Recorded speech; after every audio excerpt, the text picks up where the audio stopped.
আমি শুরুতেই সুদীপের কাছে যাব। সুদীপ, আমরা জানি যখন সরকারের থেকে বিচার পাওয়া যায় না, প্রশাসনের উপর আস্থা ভরসা থাকে না, তখন আমাদের একটাই ভরসার জায়গা, সেটা আদালত।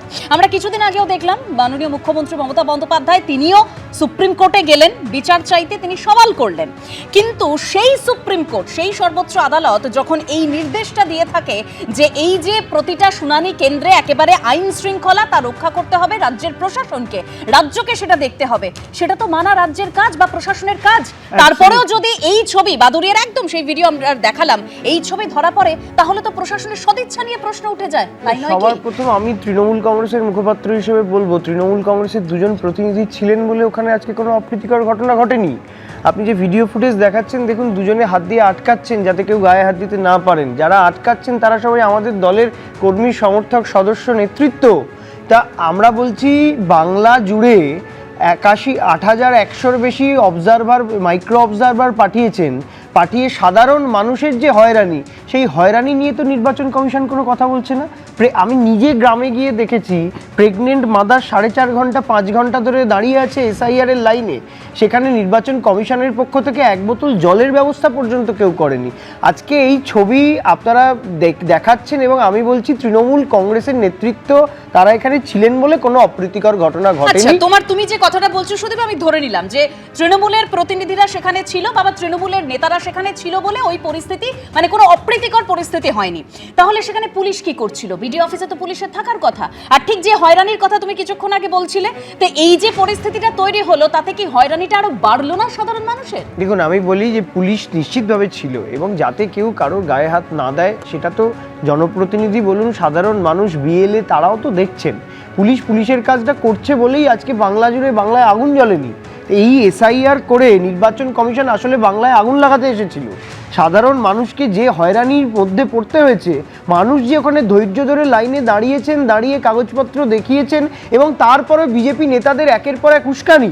প্রধানমন্ত্রী রাজ্যসভায় দাঁড়িয়ে বলছেন যারা বাংলায় আছেন সব ঘুষপেটিয়া, অথচ উজ্জ্বলা বুড়ুঙ্গুলে মহারাষ্ট্রের নাসিকের বিজেপির প্রার্থী, আমাকে জাস্ট এটা শেষ করতে দিন, তাকে ঢুকিয়ে দেওয়া হয়েছে দুবরাজপুরের 194 নম্বর বুথে। তাহলে এই স্যার এসেছেন কেন? ভোট চুরি করার জন্য?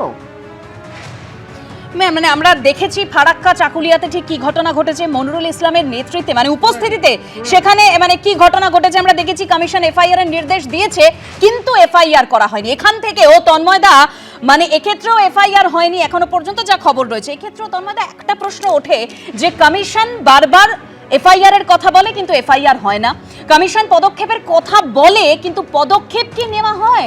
কমিশন কি শুধুই তাহলে ধৈর্য দেখাচ্ছে? কারণ কড়া পদক্ষেপ তো আমরা কোথাও দেখতে পাচ্ছি না, যেভাবে পরপর হুমকি হুঁশিয়ারি সেই SIR এর শুরু থেকে আমরা দেখতে পেয়েছি।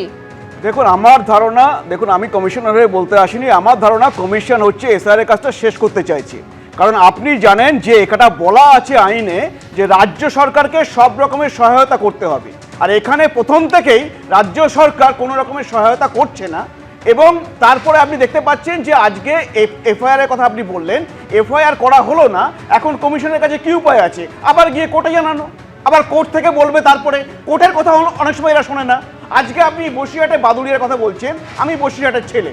বসিরহাট উত্তরে একজন BDOকে সাসপেন্ড করা হয়েছে এবং সেই BDO যতজনের হিয়ারিং করিয়েছে সেগুলোকে আবার করতে বলা হয়েছে, কারণ তিনি ঠিক করে করেননি কাজ। এটা হচ্ছে বসিরহাট উত্তরে বলছি, কারণ বসিরহাটটা মনে রাখবেন ওখানে জনবিন্যাস পরিবর্তন হয়েছে, ওখানে বহু সংখ্যক বাংলাদেশি রয়েছে। আমি নিজে বসিরহাটের ছেলে হয়ে বললাম। আর অনেক ক্ষেত্রে আমি আপনাকে বলে দিচ্ছি দেবস্মিতা, আমার উদাহরণটা আপনি নিয়ে নিন, মানুষের কাছে বলতে চাই, অনেক ক্ষেত্রে এই তৃণমূলের BLO বা এই তৃণমূলের BLA এদের যোগসাজশে বেশি করে হিয়ারিং এ ডাকা হয়েছে। আমি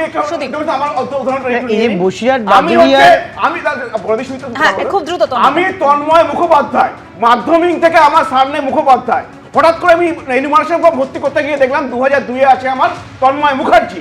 আমি BLOকে বললাম, BLO বললো মুখোপাধ্যায় মুখার্জি তো একই। আমি কিন্তু এই হিয়ারিং এ ডাক পাইনি। বেশ, সারা বাংলা জুড়ে আপনি হয়তো বিজেপি করেন বলে পাননি, সারা বাংলা জুড়ে এরকম বহু মানুষ।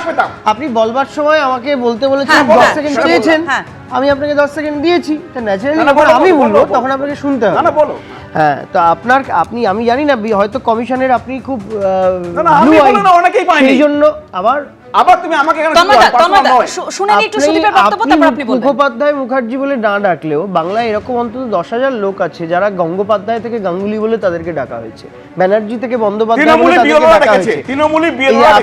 আপনি এই যে বারবার এটার মধ্যে ঢুকে পড়ছেন,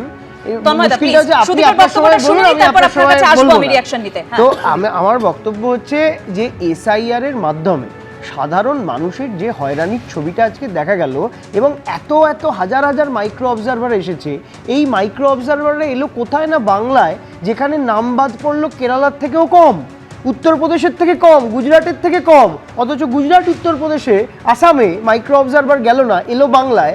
আসলে বিজেপির হতাশা, বিজেপি বাংলা জিততে পারেনি, ওরা ইডি সিবিআই কাউকে ইনকম্পিটেন্ট দেশের প্রধানমন্ত্রী স্বরাষ্ট্রমন্ত্রী রাজনৈতিকভাবে পারে না, ইডি সিবিআই এসআইআর নির্বাচন কমিশনকে পাঠায় বাংলা দখল করবার জন্য। এরপরে দেখবেন 9 দফা 10 দফায় ভোট করবে, কিছু আসে যায় না।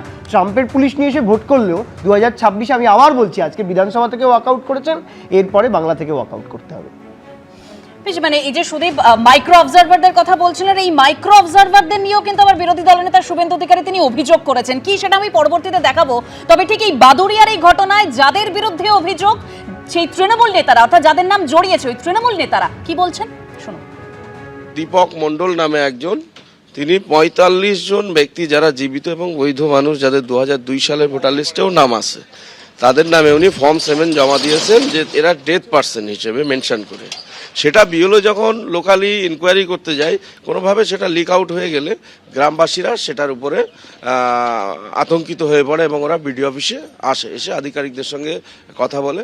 সেই সময় যিনি ইলেকশন ওসি ছিলেন তার উপরে যখন প্রেশার ক্রিয়েট করছিল গ্রামবাসীরা, তখন বিডিও সাহেব নিজেও আসেন, এসে বলেন যে যদি এনারা সত্যি বৈধ থাকে ওনারা আগামীকাল আসুক 45 জনই, ওনাদের একজনেরও ভোট কাটা যাবে না, ওটা আমি আশ্বস্ত করছি। বলতে মারধর, গায়ে হাত দেওয়া দেওয়ি কিছুই হয়নি, আপনারা ভিডিওতেও দেখতে পাবেন।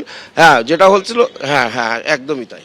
তারপরে ভিডিও আসে, পুলিশ প্রশাসন আসলে পুরো ব্যাপারটা টেকআপ হয়। এবং না, গুন্ডামি না, ওনারা একটা জিনিস বলেছে যে আমাদের নামে এই ফর্ম 7 জমা নেওয়া হলো কেন, তানার বাড়ির রঘুনাথপুর, চণ্ডীপুরের মানুষ বেঁচে আছে না মৃত, তিনি কি করে জানবেন? মামলা অ্যাকচুয়ালি হয়নি, ঠিক সেইভাবে আমি বলবো না।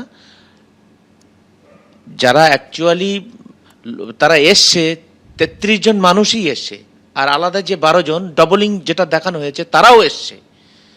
তাদেরকে আসার পরে এলাকার মানুষ একটু চড়া হয়েছে, কোনো ভাঙচুর হয়নি, কোনো কিছু হয়নি। মানে আধিকারিকদের ওপরে দুই একটা একটু কথা বলেছে। আর বিষয় হলো মেনলি ধাক্কাধুক্কি, আমাদের ছেলেপিলেরা আমাদেরকে মেরেছে দুই একটা, হয়তো প্রশাসন অনেক সুন্দরভাবে ট্যাগেল দিয়ে সেটাকে কন্ট্রোল করে বিডিও সাহেব নিজে আশ্বাস দিয়েছেন যে আমি দ্রুত অফিসারকে দিয়ে যাতে ভোটারটা মানে মৃত ভোটার দেখানো হয়েছে 7 নম্বর যেহেতু 7 ফর্মটা ফিল আপ করা হয়েছে, সেটা পুনরায় যাতে নতুন করে আবার তার ঠিকঠাক করা যায় তার ব্যবস্থা আমি করব। এটা বিডিও সাহেব কথা দেওয়ার পরে এলাকা মোটামুটি শান্ত হলো।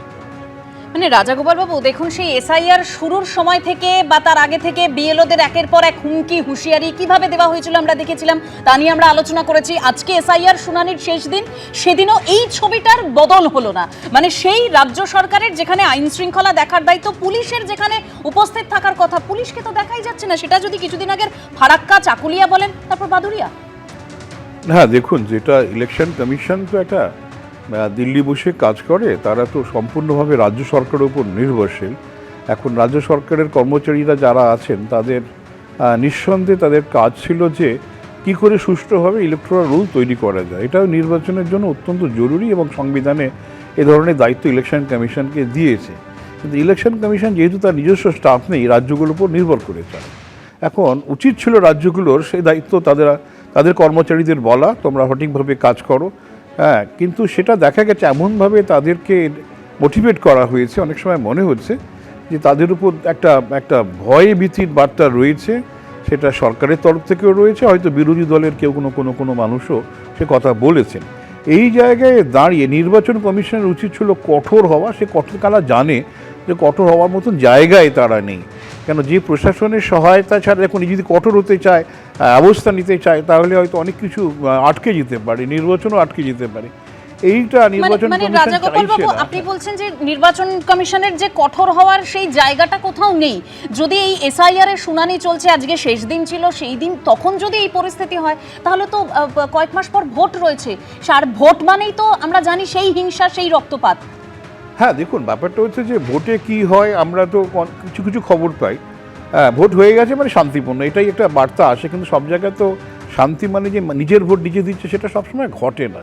যাই হোক, নির্বাচনের কমিশনের কাজই হচ্ছে ভোট হোক, ঠিক আছে, হ্যাঁ, কিন্তু কিভাবে ভোট হলো, মানুষ নিজের ভোট দিতে পারলো কি না, সেই ব্যাপারটা দেখুন। মানুষ আজকে যত সচেতন হচ্ছে তার মানে সে জানবার চেষ্টা করছে ভোটগুলো সঠিক হচ্ছে কি না। কিন্তু যখন দেখা গেল এসআইআর সঠিকভাবে হচ্ছে না, আমাদের মনে তো সন্দেহ লাগবে যে ভোট কি এরা ঠিক মতন করতে পারবে। এবিপি আনন্দ, এগিয়ে থাকে, এগিয়ে রাখে।